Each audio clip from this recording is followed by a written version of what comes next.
begin with, I would like to invite Ms. Susmita Karmakar, Information Officer from BNHS Invis, who will let us know about what is the Ek Bharat Shrestha Bharat program. So, Susmita, please take over this. Yeah, thank you, Viraj. Good evening to everyone. Am I audible? Yes, yes. Hello. Okay, yeah. So, the Ek Bharat Shrestha Bharat program is based on the idea of a sustained and structured cultural connect between people of different regions residing in India. This idea was propounded by Prime Minister Shri Narendra Modi during the Rashtriya Ekta Divas held on 31st October 2015. This program considers the pairing of different states and union territories in order to promote mutual understanding between people and establish cultural exchanges to further human bonding for our nation building. As this year, Maharashtra has been paired with Odisha, the envy centers of both these states will be contributing towards the celebration of this event. The Environmental Information System (ENVIS) collects, collates, and disseminates information and various knowledge products on different environment-related thematic areas and generate awareness among the stakeholders via the ENVIS hubs and resource partners, which are hosted in the Environment or Forest Department of state governments or union administrations and environment-related governmental and non-governmental organizations or institutes of professional excellence. Thus, the Ek Bharat Shrestha Bharat program has been included in the ENVIS awareness and outreach programs for a wider circulation to create public awareness and promote cultural integration. On this account, the ENVIS resource partner on avian ecology at Bombay Natural History Society and ENVIS Center for Environmental Studies under the Forest and Environment Department of Government of Odisha are jointly organizing this online webinar. So I am passing over to Viraj. He'll continue. Thank you, Susmita, for briefing us. I would kindly request everyone to please keep their videos off and also their microphone on mute to avoid any disturbances during the whole webinar.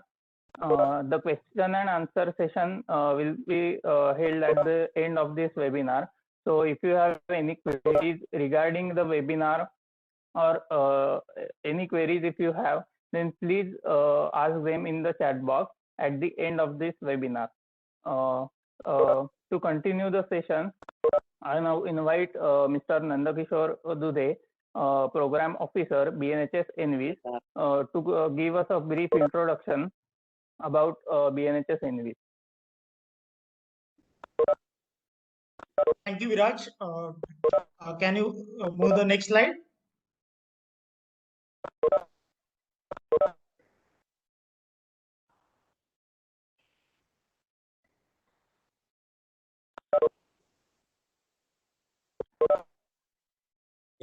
Thank you again.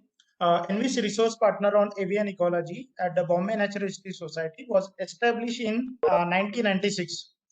In Envis team, we have a coordinator, Dr. Girish Jatar, and in our team member, myself, Nandakishore Dudhe, we have Susmita Karmakar, Viraj Athalya, and Suraj Gosavi. These are our team member. Since its inception, we are focusing on the avian ecology. As you know, most of the people, those who have joined this webinar, every Envis center has given some subject, and they are working on the particular subject. So BNHS Envis are working on the avian ecology. We are maintaining the bird database. We are regularly publishing BCROs. We have in 2019-20 we have conducted 4 GSDP certificate courses, and out of these courses we have trained 73 trainees. All they are the unemployed youth, and out of 73, more than 10 youth got the job. So this is the achievement of our green skill development program. Simultaneously, we have the website BNHS NVIS website. So more information about our NVIS center, you can just visit our website. So you will get the all the buceros published in soft copy, as well as the few presentation we have uploaded on our website. Also, we have released a documentary. It's on the PBR, People Biodiversity Register. It's also available on our website. So please visit our website. And I also welcome today's speaker, Miss Swetashri Purohit. Thank you, Viraj. Word to you. Thank you, Nandakishore sir, for briefing us about BNHS in this. Now, I would request Mr. Pravat Das sir from CES to continue the session, and I would also request him to please introduce us to today's speaker. Thank you. Good evening, everyone. Myself, Pravat Das, Program Officer, and this that actually this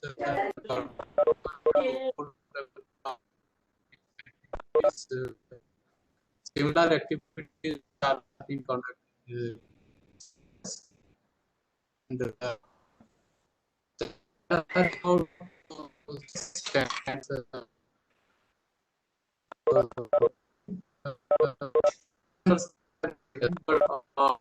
objective decision of related to state is like also collecting information on different subjects, like 17 modules that have been assigned by ministry.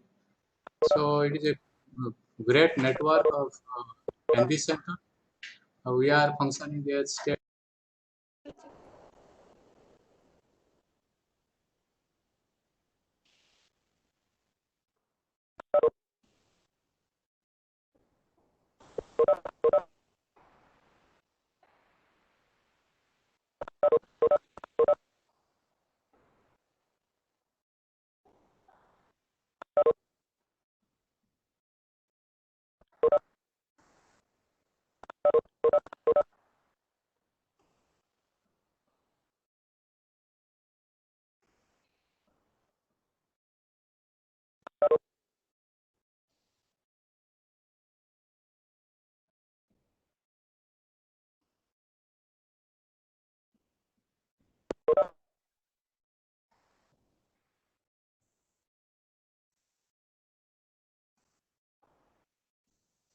Viraj, am I audible?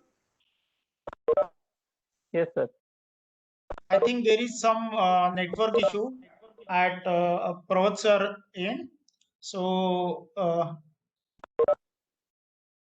we can wait some. Yes, sir. You are audible now. Yeah, please. Yes.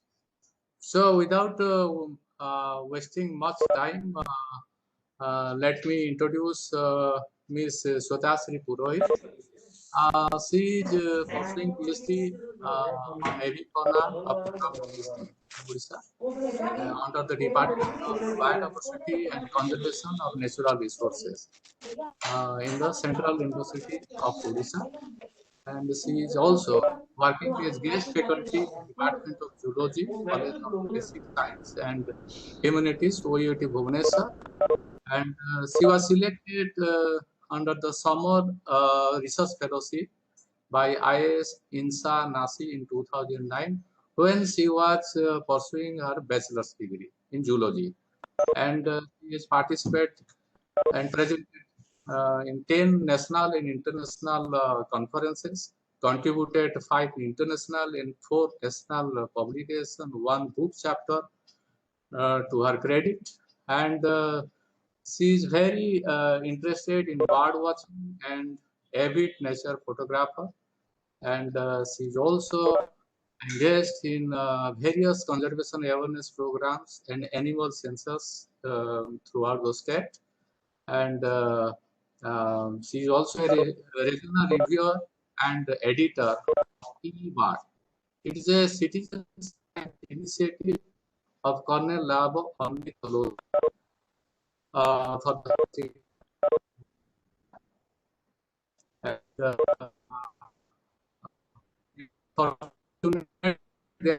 are some we are the on habit of habitology of birds, and I'd like to inform all that there are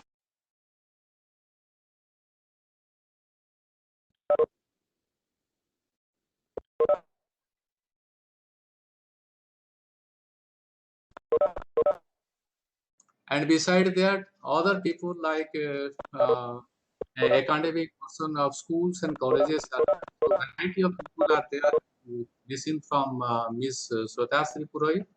So I would like to request Ms. Purohit to start her presentation and share her experience and knowledge. We are ready to listen to you. Madam, please.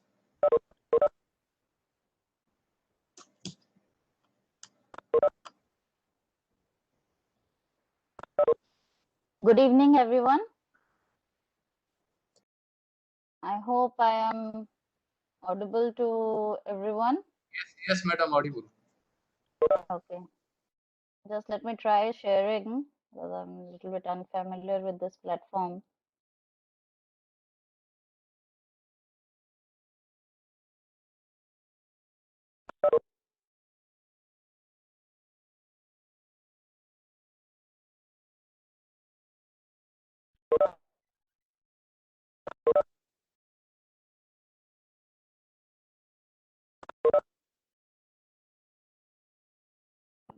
Is the slideshow running?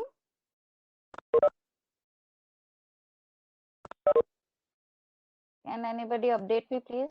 Yes, madam. It's Okay, good. thank you. Okay. So I was given the topic to discuss about habitats of birds. So I just entitled it Where the Birds Live. Because we know habitat is just before going to this concept of habitat, let's first just know a little bit about birds. And I would start just with the famous statement by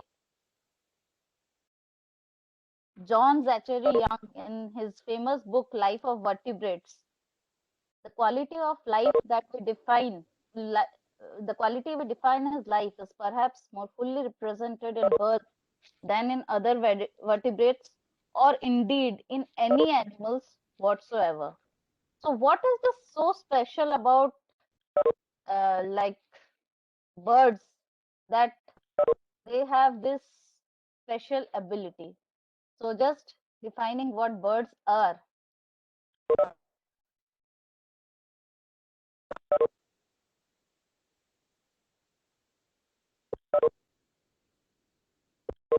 Birds are warm-blooded in the most simplest term. If I explain birds, they are warm-blooded.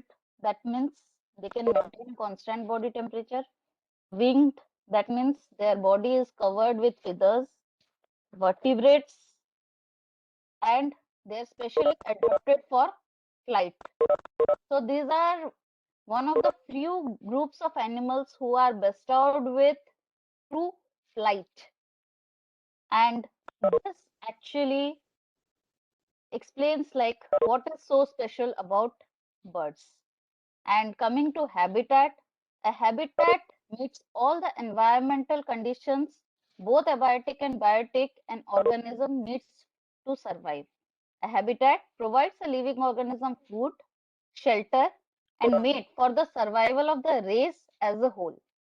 And different organisms occupy different habitats as per their requirements and adaptations. Like the animals which are adapted to aquatic environment have adaptations for swimming. The animals adapted to arboreal habitat have adaptations for climbing and moving in the trees. The animals adapted for burrowing have adaptations to make burrows and live in the underground. So these are different kinds of adaptations that organisms have to survive in their certain habitat. Now, if you see these groups of animals, you see the fishes are bestowed with fins for survival. The crocodile is living in a like a habitat. It is a reptile, but it is also lives in an aquatic habitat, but comes to the land for basking. Then the turtles. Then in the left you can see a mud skipper, which is a type of fish, but can also stay for some time in waterlogged mud. The crabs, the bat, another group of organism bestowed with true flight. You can see a Nilgiri thar feeding on it in its habitat. There is a great egret which is found in a water body, a skink, and a woodpecker. All these organisms have their special adaptations to live in their specific habitats. So this is the importance of habitat for an organism. And coming to another specialty of birds, birds can be found everywhere from the edge of the polar ice to tropical forest. These are all different kind of habitats where you can see birds. So birds have two major specialty. One is they have feathers endowed with true flight that helps them escape out of extreme conditions to any kind of habitat. So they have invaded all kinds of habitats that is known on this planet.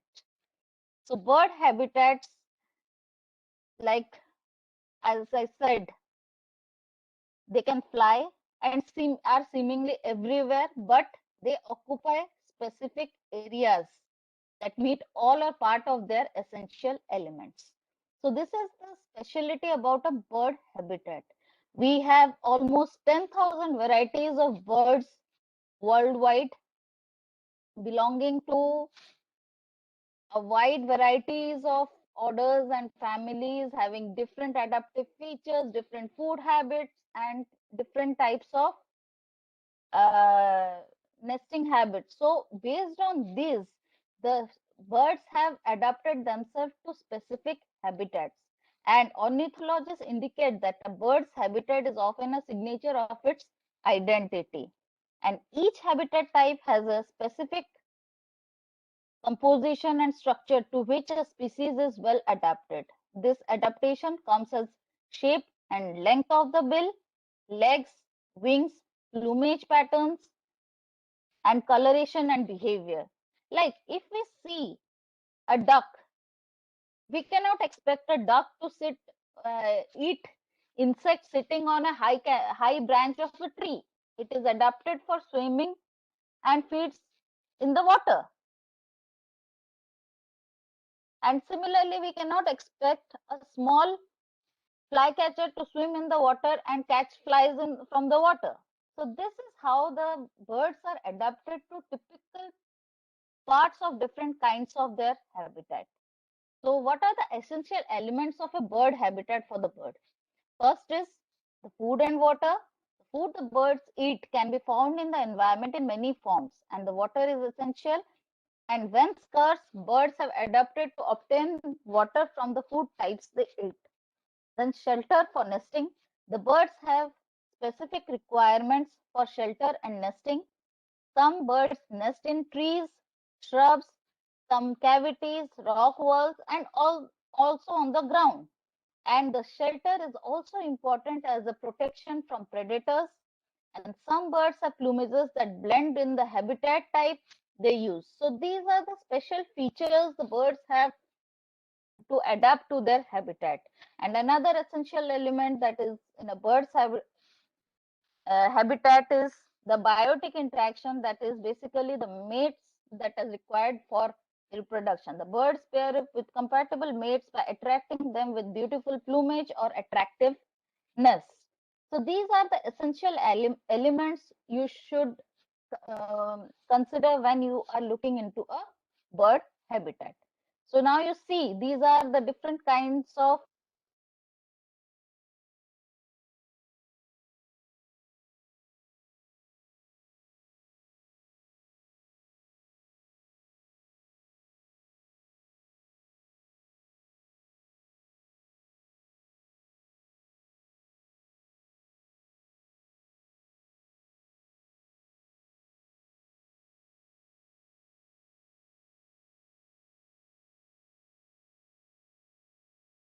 areas covered with trees, showing some layering in the canopy and having a deep undergrowth.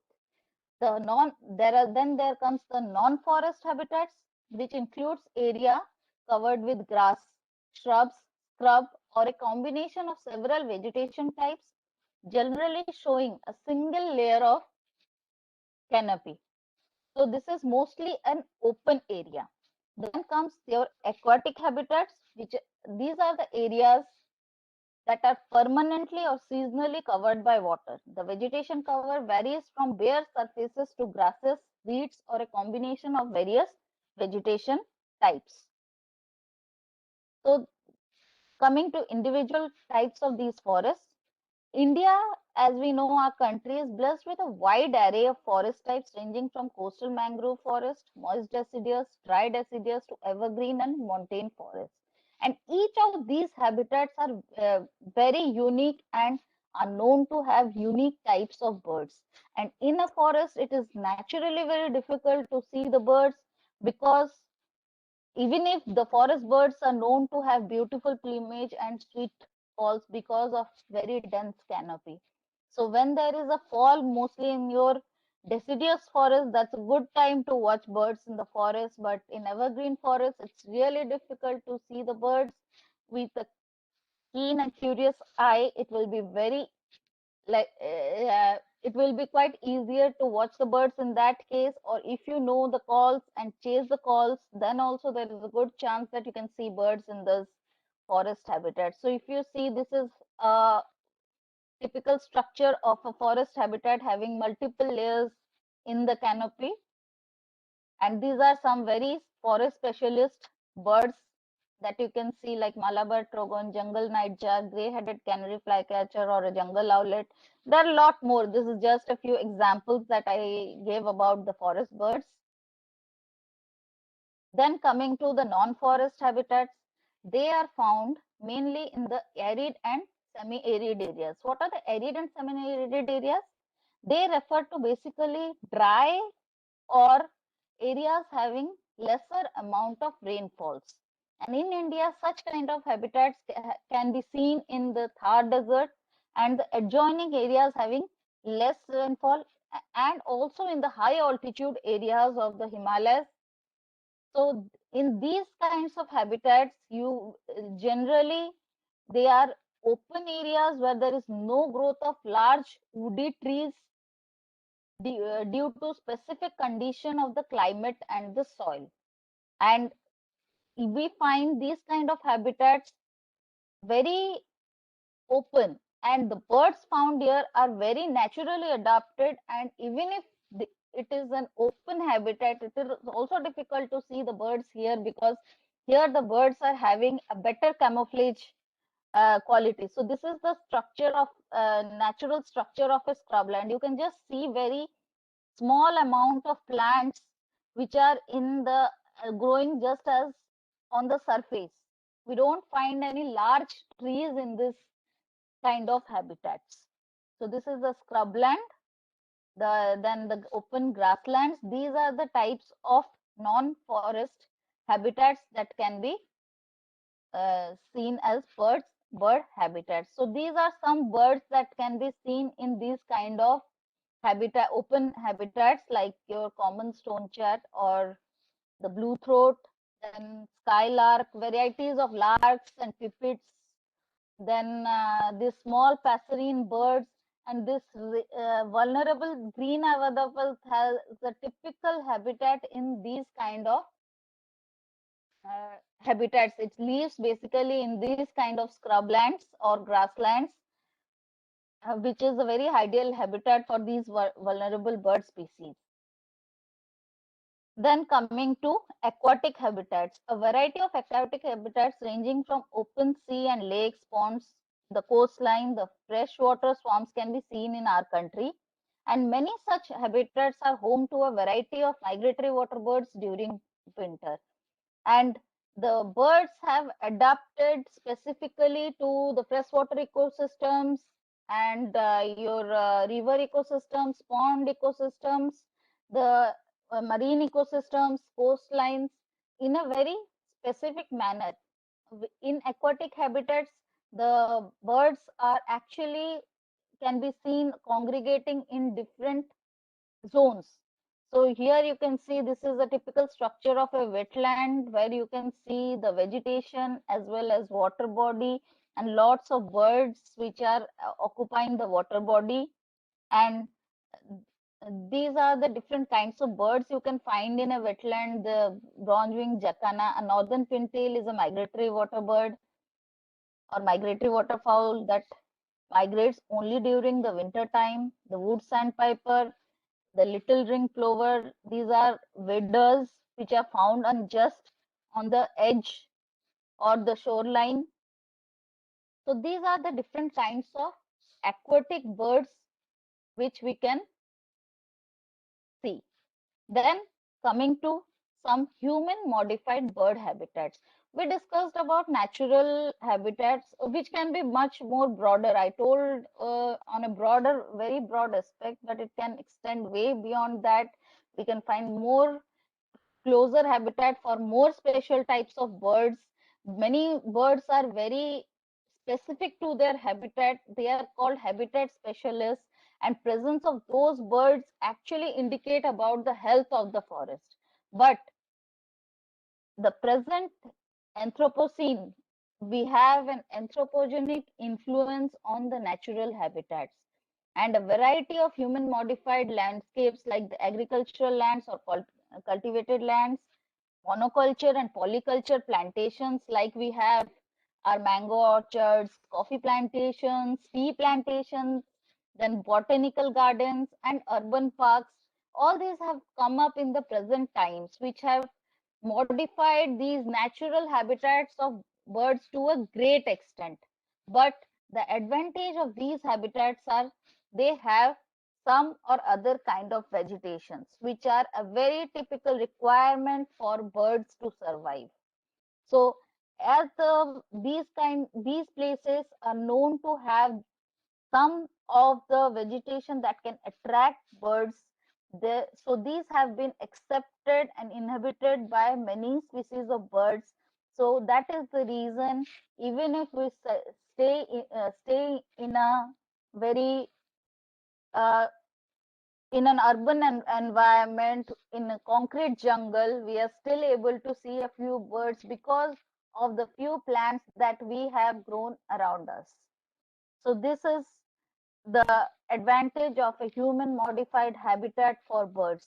So let's see some of, like, cultivated lands are prone to bird invasion, especially for food during sowing and the harvest season. So whenever we plant any kind of agricultural produce, be it rice, be it wheat, be it millets, or then the seeds strewn over the land are actually food for the birds. So birds are very much attracted during the sowing season. And once the harvest season starts, our produce has matured, then also the birds raid these fields as they get this as an easier source of food. So this is how the cultivated agricultural land are accepted by the birds, mainly for foraging. And rarely, sometimes it can also be seen that they nest in these areas. Then some monoculture fruit orchards are inhabited by a wide variety of frugivorous birds during the fruiting season. And in the regions of like open scrublands where monocultures are developed with trees, with human modification to the habitat, in those areas, because of good shade due to the high canopy, the birds adapt to those habitats during peak heat time of the day. So this is how these kinds of plantations or agricultural lands can be ideal bird habitats or have been helping birds for their survival. Then this is a cultivated land you can see, and this is very ideal for birds to raid these kind of lands. And these are some of the birds that has been seen in cultivated lands. All of you must be acquainted with cattle egret, which you know is always found in and around the grazing cattle. The rose-ringed parakeet, a typical frugivore, and usually raids many kind of agricultural plantations. The coppersmith vervet, who is also a frugivore, the large cuckoo shrike, all these birds have been seen in cultivated lands and monoculture plantations, and they have also adapted to these kinds of habitats. And then if we see like the urban parks, which are like a lifeline for the birds found closer to human habitation. Like we have modified our habitat like houses to such an extent that they are completely cut off from the natural environment. And as a result, the any kind of organisms who were living with us in past era are now completely separated from us, and these group of organisms are actually finding a lifeline in the urban parks, which have been landscaped with many kind of plants that are grown, and they adapt to this continuous habitat change, and they are usually referred as habitat generalists, like the crows and the mynas. So whenever you look out of a window, you could never miss a crow or a myna. They will always be there to have a good say hello to you at your window, right? So this is kind of an urban park. You can see it has some water bodies, it has plants grown, it has some concrete structure, but still you can, if you can mark the picture, there is a kingfisher flying in amidst that. There is a pied kingfisher which is flying in the picture in the middle part. If you can see this area, here is a pied kingfisher which can be seen fish from lake inside the urban park. These are some of the common urban birds that we see around ourselves. I hope most of you must have seen these birds around your house. So this is all about the habitat of birds. But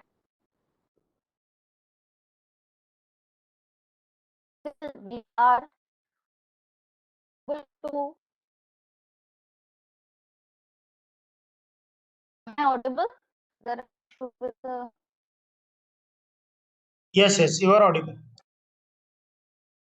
Yeah, saw some network notifications, so I was confused. Let's continue. So these are basically about bird habitats, but all the things that is lurking around us is a continuous threat. We human beings have been cutting off the branch on which we are sitting. So the threats that we can see here are the artificial landscaping. We know the animals or birds in specific are adapted to particular type of habitat. So the artificial landscaping that we do in certain areas, that can be seen. Am I audible? Is there still any issue? No, no, no, ma'am. You are audible. Okay, okay. Like I got some pings out in the messages, so I'm getting confused.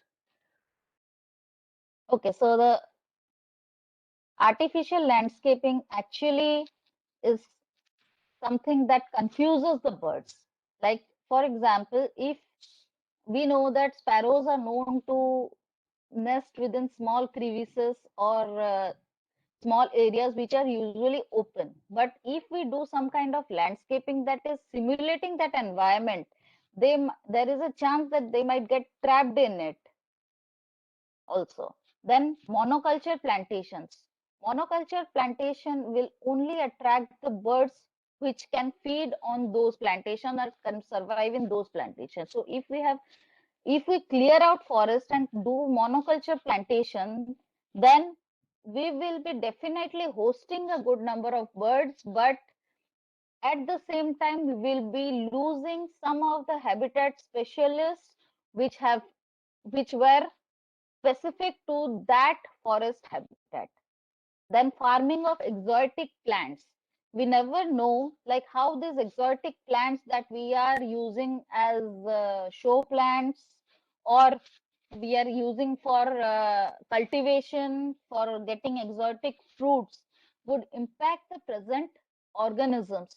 So because we will be farming these plants or cultivating these plants in open areas which can be accessed by any organism, and since birds have the access into these habitats, then they will be definitely adapting to this. And because they have never fed on such stuff, it might be toxic to them also, and this might eliminate or drive away a few species which have been living around these areas.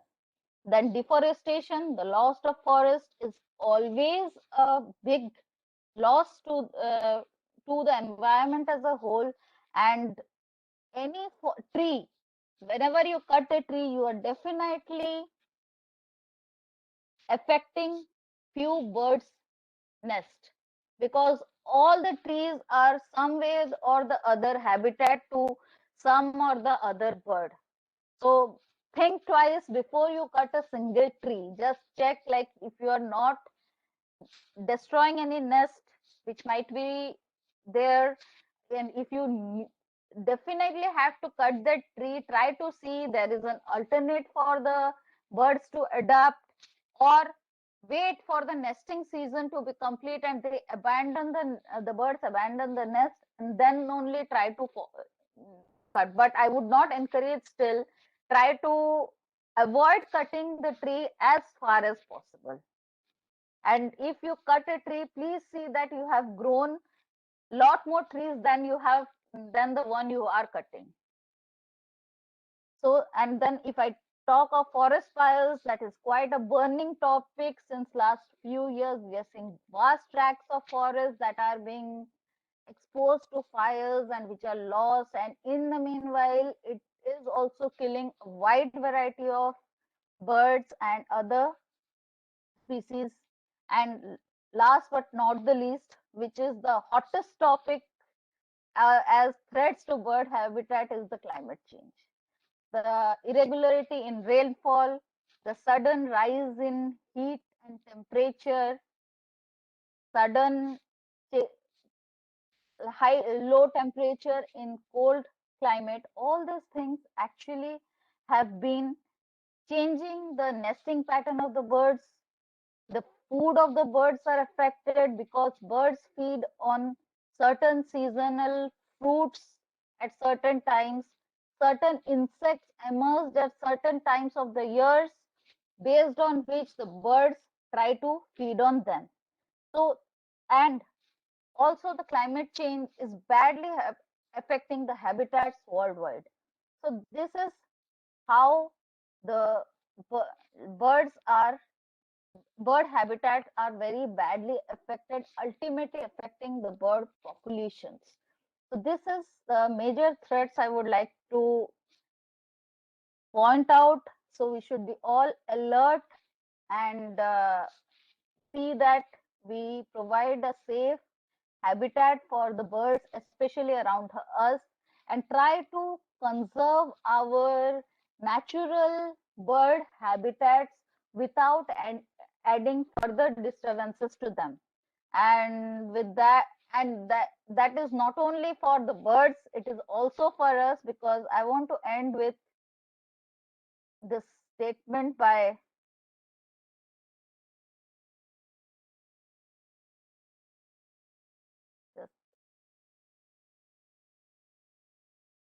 American naturalist Roger Tony Peterson, who says that birds are an ecological litmus paper. We all know about litmus paper. It shows us if we have a solution which is acidic, basic, or neutral. So let's see that the birds always give us a neutral result. Thank you. I would like to end my talk here, and we are open to questions, I guess. Thank you, Swetashri ma'am, for the wonderful presentation. We are open to questions now. I request everyone to please enter their questions in the chat box. Meanwhile, Should I stop sharing I think the presentation? yes, ma'am. Please. Okay, thank you. Should I read out the questions for you? Sure, that would be good. Yeah. So the first question is from Mr. Adrit. He is asking, how do the birds survive if there are less plants when the majority of the class Aves are herbivores? Can you just repeat the question again? Okay. How do the birds survive if there are less plants when the majority of the class Aves are herbivores? As I said, like there are some habitat specialists who would adapt to certain kinds of habitats, but when there is less plants, then there will be definitely a competition among different organisms. Those who are better adapted to escape from that scenario would go to a different environment and seek their food from those areas. And those who are habitat specialists, they would try to survive on these resources till they are available. And ultimately, there is a chance that they can be eliminated also. That is natural selection in action. Okay. I hope that clarifies. Yeah. So the next question is from Mr. Tapan Mohanta. He is asking, how is pollution affecting the birds? Okay. So if you see, like air pollution has a deep impact on birds like us. Like what happens to us in case of air pollution? When the pollution level is too high, our respiratory system is affected. Similarly, the bird's respiratory system can also be affected when the pollution levels are too high, because they also breathe oxygen like us. So the pure the oxygen is, better is their health as well. Then if we consider water pollution, the conditions of oil spills, which actually have been tough time for the aquatic birds, because the surface of the birds feathers are all stuck with oil, eventually preventing them from like distracting them or preventing them from flying. And when we consider this light pollution or the urban impact of light and sound, all these things have been distracting the birds. The lights have been distracting the migratory birds. Then the sounds of the birds have been a major hindrance in their breeding system, because many of the birds, mostly the passerine group, they breed by song. Like the male calls out a song which has to be accepted by the female, and they pair up. So these things are actually very like critical. If we have noise disturbance when a male bird is calling, then their breeding can be affected. So in this way, different kinds of pollution is affecting the birds. I hope that clarifies. Okay. So next question is from Mr. Sanjeev Khanna. Is it a healthy practice to feed birds near human habitat? I would not agree to that completely, because we never know what kinds of birds are coming to us. And if the birds are around you, they are definitely adapted to a foraging setup. It would be good if you provide them with water, because they might be having water source much farther. But feeding with proper food is much more important. And sometimes feeding of this feral pigeon is actually considered harmful, because they proliferate much faster as they get food in easily, and their high number can also harm us, because they are known to transmit many kind of diseases. So too many pigeons around you can be harmful also. So we should be alert while feeding birds. Miss Rekha is asking, what could be the reason of birds that die some like in Rajasthan? Just a minute, it is not like your voice was cracking. Okay. Can you just repeat the question? What is the main reason of? Yes, yes. Can you hear me? Yeah, I saw the question. What is the main reason of birds dying in Sambar Lake in Rajasthan? I don't have any update on this exactly, but it might be because of high salinity level due to less rainfall. Like Sambar Lake, we know is a saline lake. So if the rainfall is delayed due to some region and the salinity of the lake is higher when the birds are occupying it, then it could be a reason for death, because birds are very specific to, like, the birds might be very specific, but if any expert is there who can guide us on this, that will be more better. I don't have much information regarding this. Uh, we can next question is from Deep. There is net increase in jungle crows. What is the village happening?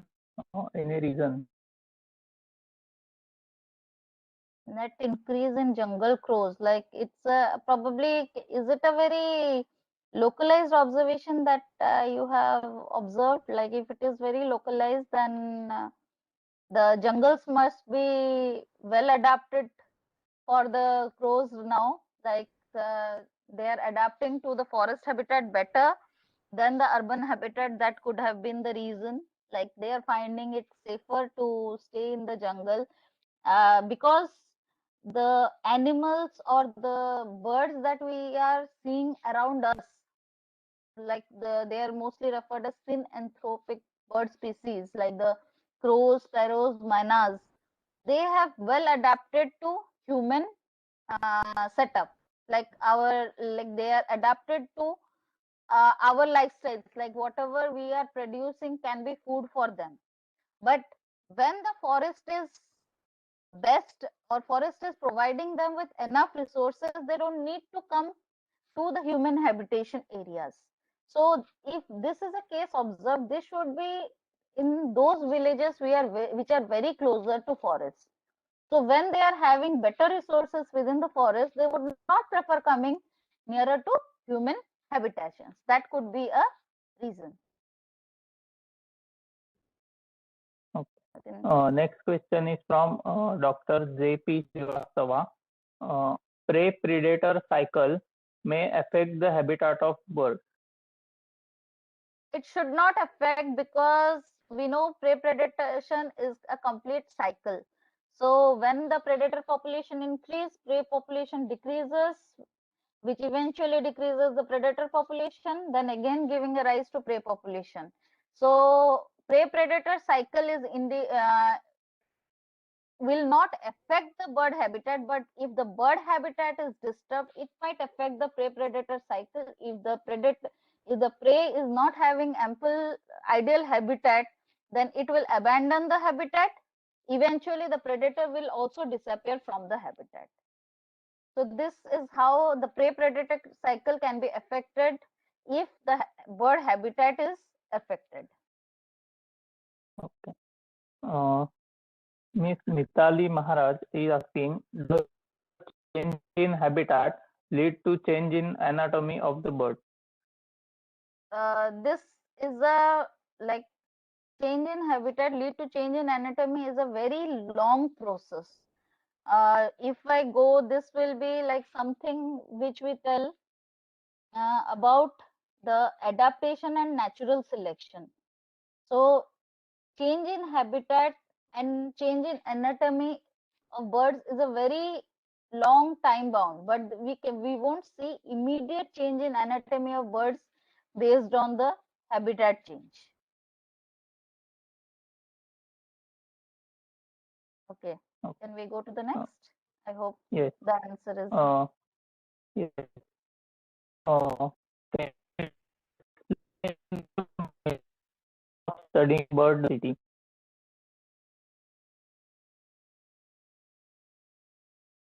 Am I audible? just a minute. Yeah, can you ask again? Can you explain methods of studying bird diversity? Methods of studying bird diversity is quite a broad one, but in general, if we see, we try to observe different species of birds that we are studying and count their numbers. Okay, while moving in a habitat for a certain period of time, and we are trying to find out different types of diversity indices out of those information that has been collected. So this is a basic way, but for this you should refer to certain literature and follow certain bird observation procedures on field, which will give you a very uniform observation and ultimately a very uniform pattern in the diversity.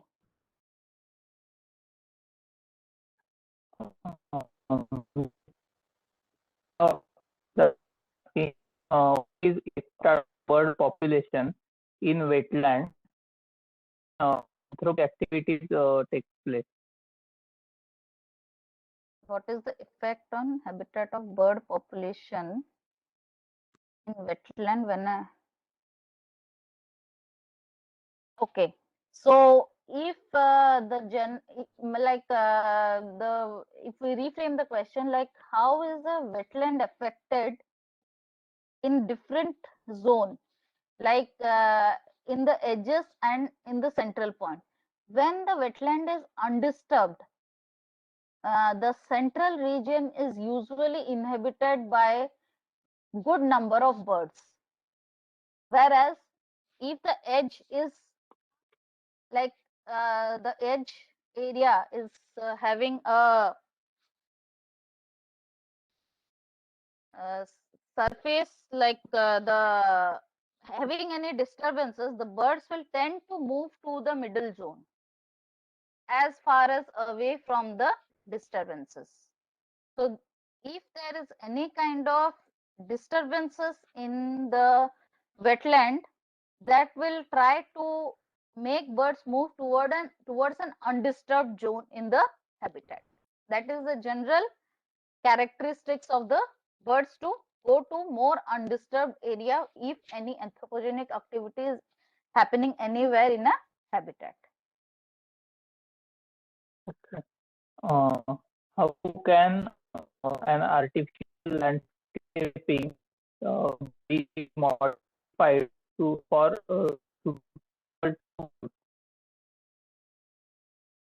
How can the artificial landscaping be modified suitable to birds?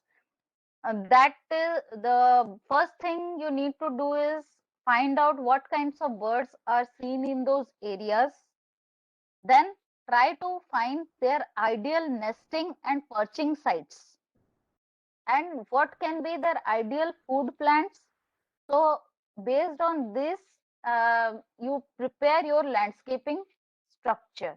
Like for example, if you find mynas and sparrows in your area, then we know that sparrows nest in small crevices or small holes, and you try to design the landscape in such a manner that we have some such crevices which would be ideal nests for the sparrows.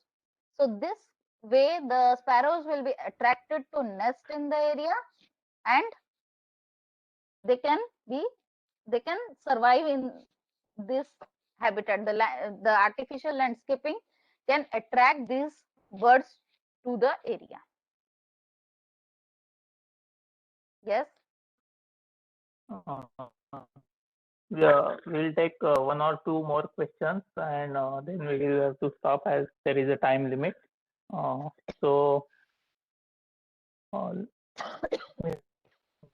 next question.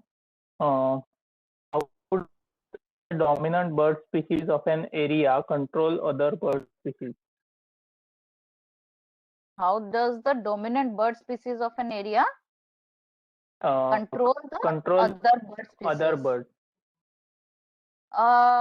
The presence of a dominant species itself explains that the habitat is suitable only for some kind of a bird.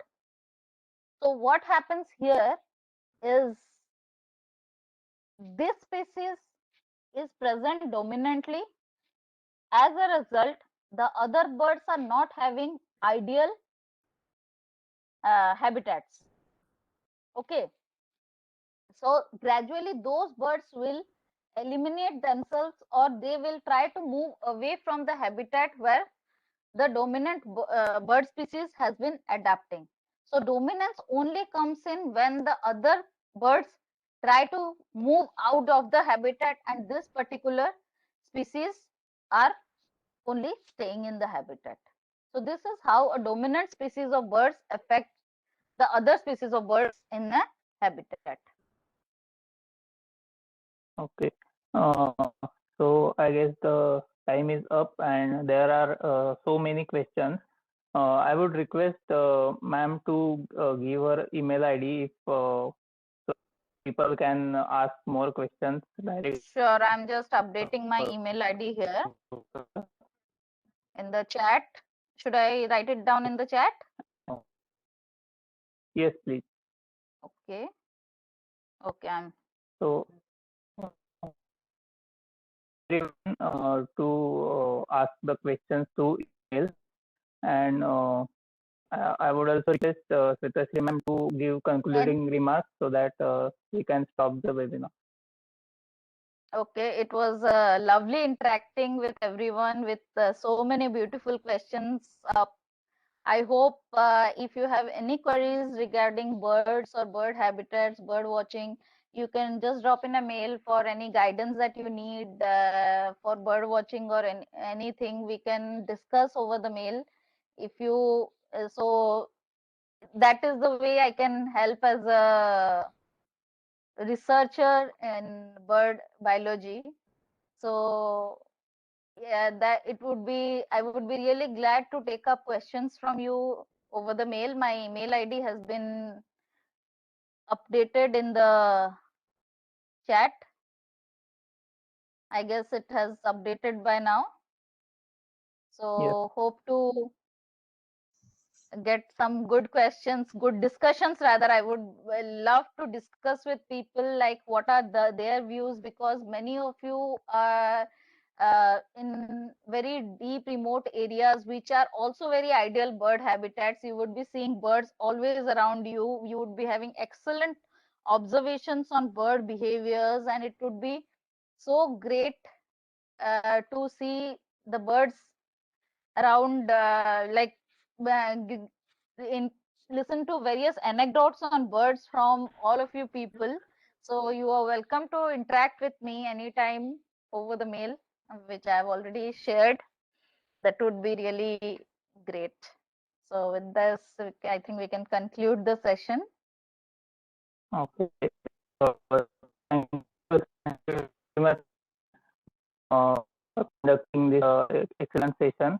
And I would like to also thank BNSS and CSNV or support. Yes, And I would with really thank for this conclude excellent this webinar. opportunity. Thank you. Thank you. Thank you, everyone. Thank you. Yes.